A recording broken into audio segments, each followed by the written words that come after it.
अगर एक वर्ष में जो फल मिलता है वो त्रेता युग में 6 महीने में मिलता है, और जो फल 6 महीने में मिलता है त्रेता युग में, वो फल द्वापुर में 3 महीने में मिलता है। और जो फल द्वापुर में 3 महीने में मिलता है भक्ति करने का, वो फल 1 दिन में कलयुग में प्राप्त होता है। तो भक्ति के लिए कलयुग अच्छा है। शॉर्ट समय में बहुत बड़ा फल कलयुग में प्राप्त हो रहा है। इसीलिए कलयुग में बहुत सारे ऑप्शन है भक्ति के। आप ये कर लो ये हो जाएगा, वो कर लो वो हो जाएगा, वो कर लो वो हो जाएगा। तो ये सब कलयुग में ही संभव है।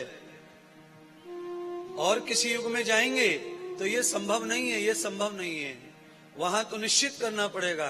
कलयुग में संभव है कि अपन 1 दिन का भी व्रत कर लेते हैं तो कलयुग में संभव हो जाता है।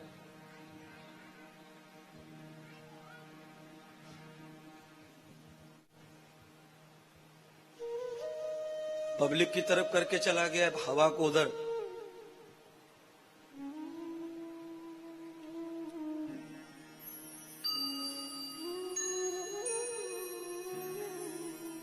इसीलिए संत तुलसीदास जी भी लिखते हैं कलयुग के लिए, एक घड़ी आदि घड़ी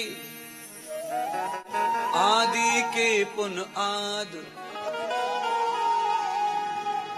एकाध पल भी आदमी निश्चित भजन करे भगवान का तो हरे कोटि अपराध, अनेक करोड़ पाप और अपराध को खत्म कर देती है भक्ति कलयुग की।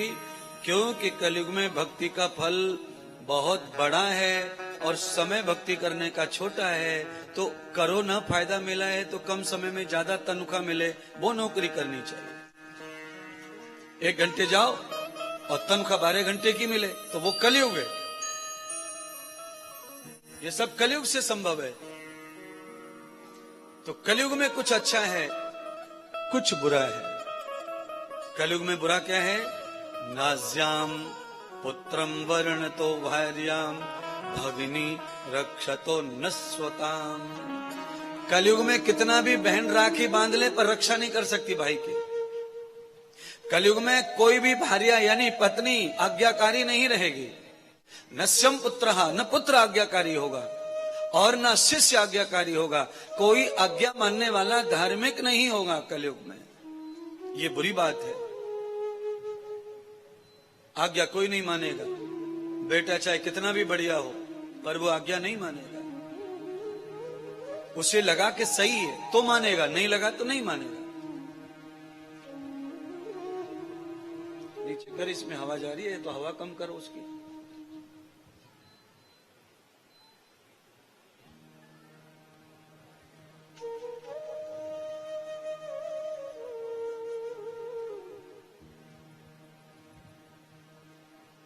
तो कलयुग का मर्म भी बता दिया महात्मा जी ने। क्या फायदा कलयुग में हो सकता है और क्या नुकसान। कलयुग में धर्म की केवल एक ही टांग बची है, एक ही पैर बचा है। और वो पैर कौन सा है? तो कहा तद दानम कृतम भूयः। कलयुग में दान से आदमी धर्म को बचा सकता है। धर्म अर्थ काम मोक्ष, 4 प्रहर में से 3 जा चुके हैं कलयुग के, धर्म के। अब धर्म का एक ही पैर है, उस पर यह टिका हुआ ब्रह्मांड। अब उसका लाभ हम लें न लें हमारी इच्छा। पर भागवत में आए हैं, हम भी बैठे हैं तो सही बातों का दर्शन हो।